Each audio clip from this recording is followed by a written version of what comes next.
Talks are advanced, ladies and gentlemen. Talks for Man United players to leave are advanced. Antony, Marcus Rashford, I've got a big update for you today on match day. It's a happy day. It's a happy day indeed. Subscribe, like, and share because finally, guys, like I've been telling you consistently, some movement is bound to happen. Subscribe to the United Sport. It's strictly Man United talk, and on match days, it's never more exciting. Guys, can I tell you what? The truth is, even if Man United is not back yet, it's not where it's supposed to be, these days I've got an inexplainable excitement I have whenever it's match day.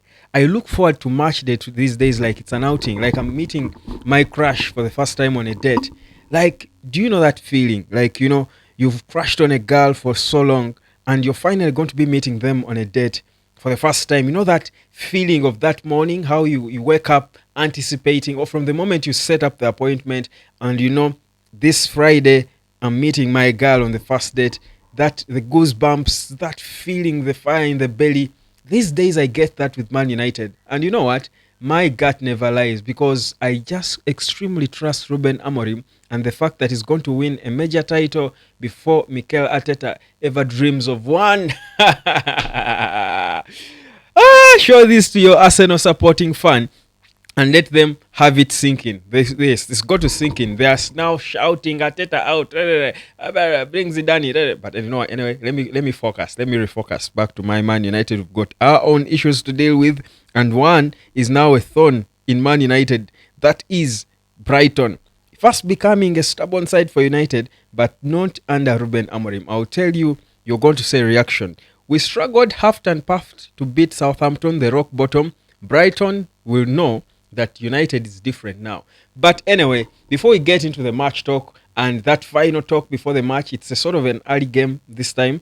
Let's talk about the news that's coming in. So, Anthony Dos Santos, who has been linked away from Man United for so long, is finally advanced in his potential next club in terms of him moving out. So Real Betis are in advanced talks with Man United over a loan move. Yes, guys, I know you want him out completely, but it's okay. A loan move is a fair start for Antony. So a loan move for Antony to go to Real Betis, and there is no option of buying. There are no other obligations. Of course, they are still discussing the details of how much of his wages Man United will have to pay, how much Real Betis will cover. But guys, for me, the most important thing is for Antony to move to Real Betis and try to restart. He's still a young player, yeah, and there was quite a footballer in there. Antony is a hard worker. Somehow the game has just failed to let out of his feet. But you never know. He might go out on loan at Real Betis and return a whole different guy. Of course, it's always difficult for that to happen,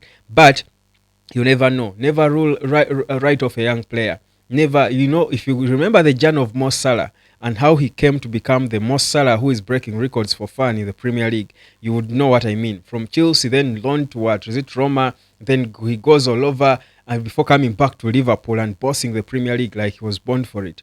Guys, you don't write off, never rule out a young player.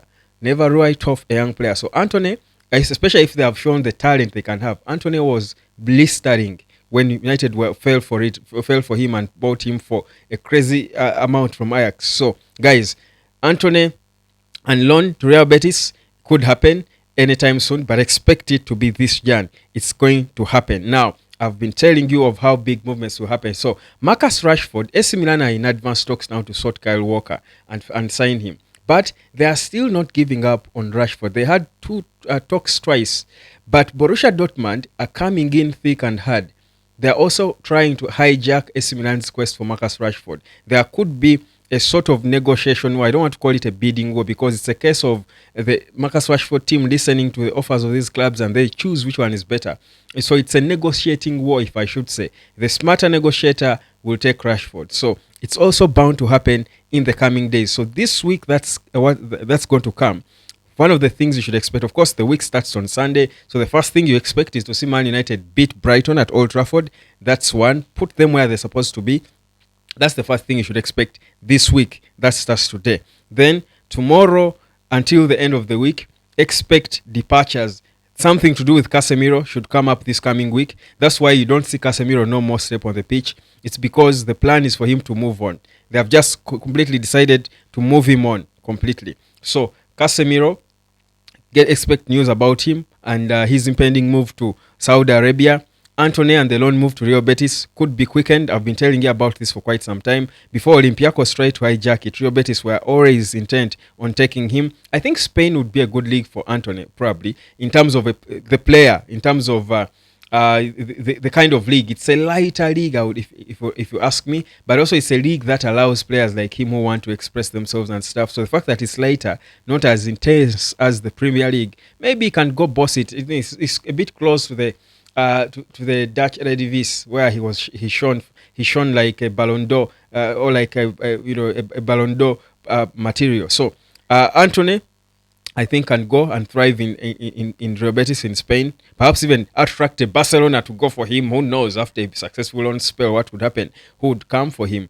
And then expect Marcus Rashford. There should be a quickening of processes. I mean, we cannot go all along, go back and forth and, just spend the whole time listening to clubs, but nothing tangible coming up. So expect something tangible to do with Rashford. Borussia Dortmund might want to take him on a permanent, and that could be the offer even himself would want to listen to. Expect something on Napoli and Garnacho, whereas Chelsea are also interested. I still think Napoli will come one more time to try and bid. There were rumors I heard that they actually had put together a better bid, an improved bid, but we're waiting to see what exactly will come out of it. But expect something on that. Now, in terms of arrivals, there seems to be a U-turn when it comes to Mendes. When it comes to Nuno Mendes of PSG, the left back who was linked with Man United because he had 2 years left on his contract, he was not willing to extend. It seems there is a bit of a U-turn from what we pick. There could be a U-turn and Man United will be forced to look elsewhere. But you see, guys, I've been saying this, whereas Mendes is a good player, he's not Man United level in terms of money. United doesn't have the 50 million quid to spend on Nuno Mendes. They don't have it. Let's be honest. If that deal was ever going to happen, it was either going to be a swap deal with some bit of cash or a loan deal. But United does not have the cash to sign Nuno Mendes. That's the reality. Let's be honest. Let's not pretend about it. We know this. So that deal might be off. I will give you, of course, more confirmation. But this week, expect some interesting stuff to happen at Man United. And but first things first, Brighton, tough game. They play the ball, they pass the ball, they are aggressive, they fight on to the end. They have got, I think, the youngest manager or second youngest in the history of the Premier League or something, but they have got quite a character in them, and they these days enjoy playing against Man United, regardless what the venue is. But let's wait and see whether the Amorim army is going to come fully equipped with that anger and hunger, and indeed humble them. They've got to be subdued. That's what you want to see. My prediction of that game, of course, there is talk about who starts in the middle. Toby Collier, should he start? I've told you before, guys, with Ruben Amorim, I've decided now, before under Eric Ten Hag, I would keep, stressing about who could start, spend the whole night, trying to be the manager. Under Amorim, I've got a certain confidence and comfort that he would put anyone. He can wake up and just play Andro Nana as the number 9, and I'll still back him. So, with Amorim, he just does what he wants. That's how much I trust this guy after just a couple of months of him in charge of these boys. So let's wait and see. My prediction is at the very worst a 3-1 win for Man United. More control, better fight. I will not just judge the team based on the result. I think the performance for me is the most important thing. United will push up on that log. Trust me on that. Cheers.